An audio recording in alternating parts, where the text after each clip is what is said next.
Hello বন্ধুরা, artist হোমের পক্ষ থেকে তোমাদের সবাইকে স্বাগতম। আজ আমি তোমাদের ফেস আঁকা নিয়ে আরো একটি টিপস শেয়ার করব।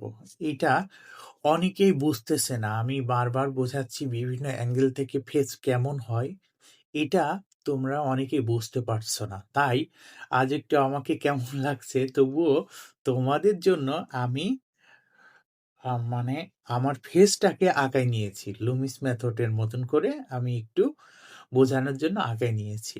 দেখো, আমি এখান থেকে একটা রেখা টানছি। এটা তো বুঝছো, এটা সেন্টার লাইন বলে। আমার পুরো ফেসে একটা ডায়াগ্রাম, ঠিক আছে? এই যে দেখো, আইবুড়োর মাঝে আমি কিন্তু এখানে একটা লাইন, বোঝা যাচ্ছে না হয়তো, আমি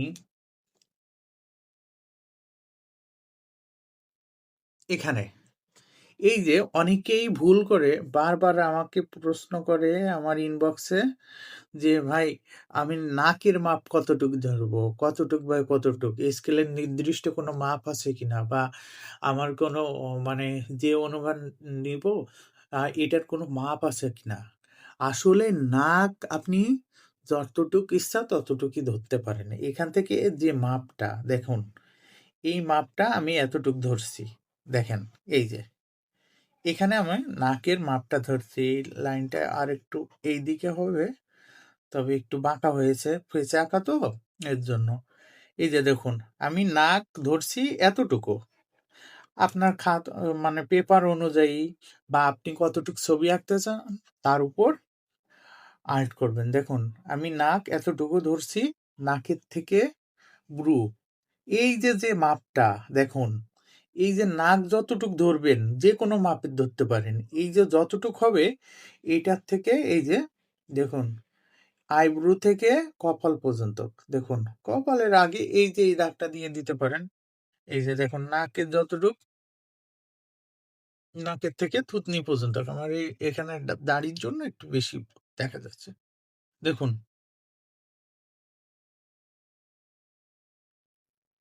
৩টা মাপই সমান না?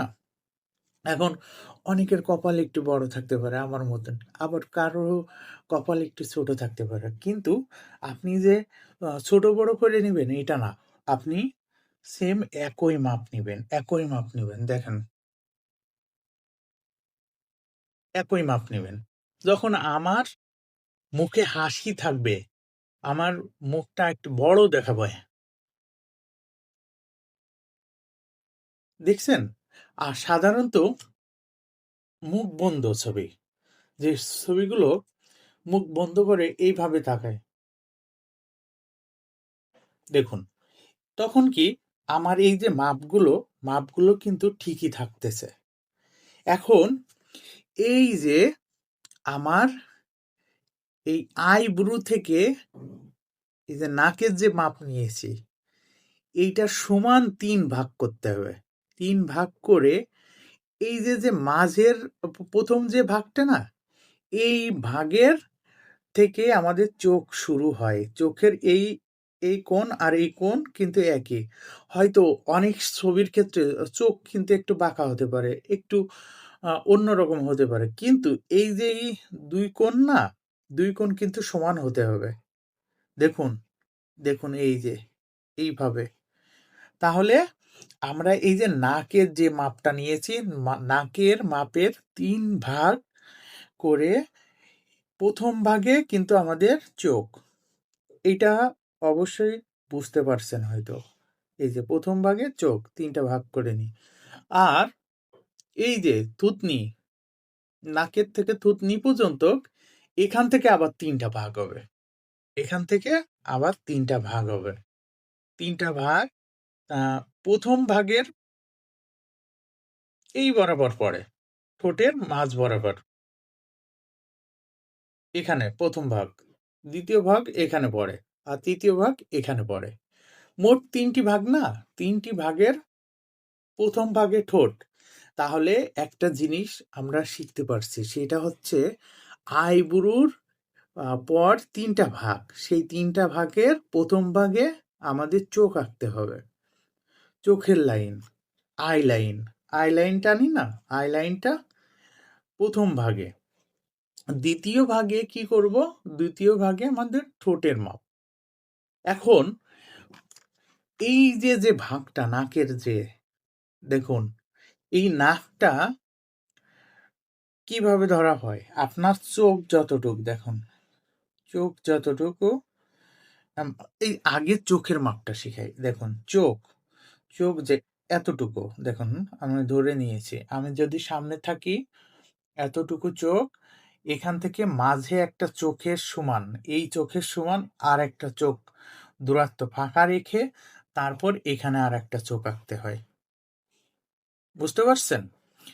এই যে আমাদের চোখের যে যতটুক আর্ট করবেন, এই যে এই চোখটা সামনের থেকে দেখতে যে আমি এভাবে আছি। এখন আমার চোখের এতটুকু মাপ না, এই মাপের সমান এখানে।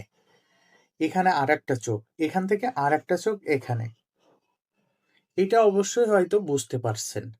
এখন এইটাও কিন্তু আরেকটা মাপ আছে দেখুন। এই যে এখান থেকে আমরা একটা ত্রিভুজ ধরে নিই অনেক ক্ষেত্রে। ত্রিভুজ ধরেও আমি বুঝাই দিব একদিন। এইভাবে মাপা যায়। আমরা রেফারেন্স ছবি বারবার দেখতে হয়। আর অবশ্যই প্র্যাকটিস না করলে কিন্তু কখনোই সম্ভব না। প্র্যাকটিস করতে হবে। আর এই যে চোখটা দেখুন, চোখটা রেফারেন্স ছবি অনুযায়ী ধরতে হবে। আর এইদিকে এই যে এই মাপটা কিভাবে হয়? যদি সামনে থাকে এই যে এখানে যে চোখ না, চোখের থেকে আরেকটা চোখের সমান এখানে আসে। এই যে এই মাপটা আসে। এখন দেখুন অনেকেই ভুল করে যে আমি তো সামনের ছবি আর্ট করলাম। একটু বাঁকা থাকলে কেমন হয়? সেই ছবিগুলো কেমন আর্ট করতে হয়? দেখুন আমি যদি উম বাঁকাই, যদি আমার মুখটা এমন সোজা থাকে, কিন্তু আমার মুখটা ঘুরতেছে। দেখুন যেখানেই ঘোরেন না কেন, মাপটা কিন্তু সমানই থাকতেছে। দেখুন, এখানে সেম মাপ, সেম মাপ। এই যে দেখুন, এই যে এইভাবে হয়তো বুঝতে পারতেছেন না?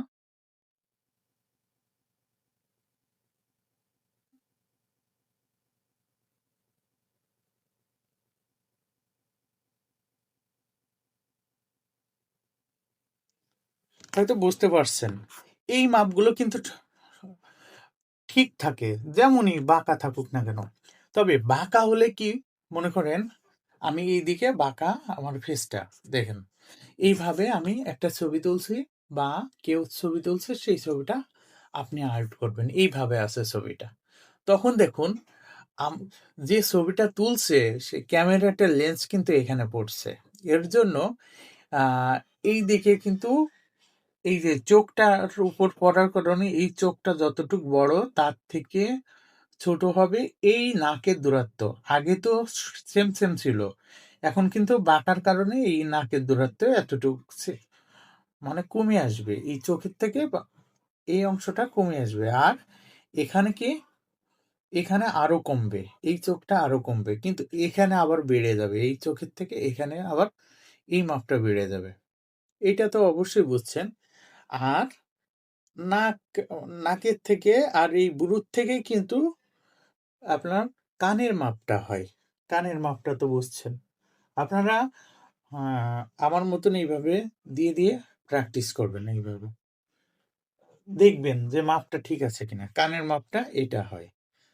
আ এইভাবে এই মাপগুলো যদি আপনারা ঠিকভাবে আঁকতে পারেন, বুঝতে পারেন তাহলে অবশ্যই আপনারা সুন্দর ছবি আঁকতে পারবেন। এবং ও আরেকটা ঠোঁট, ঠোঁটের এই যে ২ পাশ কতটুক ঠোঁট হবে, কতটুক এই প্রশ্নটা বারবার করেন। আমি যদি সামনের থেকে তাকাই, আমি আমার রেফারেন্স ছবিতে এখানে আমাদের চোখের মাঝ বরাবর আছে। এই বরাবর থেকে ধরে এখানে আনতে হবে। কোথায় আছে? এই যে দেখুন, এই ঠোঁটটা কোথায়? এই যে এই বরাবর কিন্তু মিশে গেছে এখন বাঁকার কারণে। কিন্তু এইটাকে এখান থেকে আসছে। দেখুন। ছবি দেখলে আপনি বুঝতে পারবেন যে কোথার থেকে কোথায় মিলাবেন। আবার এখান থেকে এই যে একটা ভাঁজ আছে, এই ভাঁজটা অবশ্যই দেওয়া লাগবে। না হলে কিন্তু ছবি মিলবে না। আবার নাকের নিচে কতটুক দূরত্ব আপনি দেখলে বুঝতে পারবেন। বারবার ছবি দেখবেন। রেফারেন্স ছবি আর আঁকার চেষ্টা করবেন। ১ম কিন্তু বারবার দেখা লাগবে। ১ম বারবার দেখলে আপনি ক্লিয়ারলি আঁকতে পারবেন এটা। সবাইকে ধন্যবাদ এত সময় ভিডিওটি দেখার জন্য। আরো অবশ্যই লাইক, কমেন্ট করে দিবেন। আপনারা উৎসাহ দিলে আমি আরো সহজ, সহজ নিয়মে ভিডিও তৈরি করব। এই ভিডিওটা কতটুক বোঝাতে পারছি আমি জানি না। তবে এর থেকে সহজ, সহজ নিয়মে আমি আপনাদের বোঝাবো। অবশ্যই আমাকে সাপোর্ট দিবেন, আমার পাশে থাকবেন। লাইক, কমেন্ট করলে আমি অনেক খুশি হব। ধন্যবাদ সবাইকে।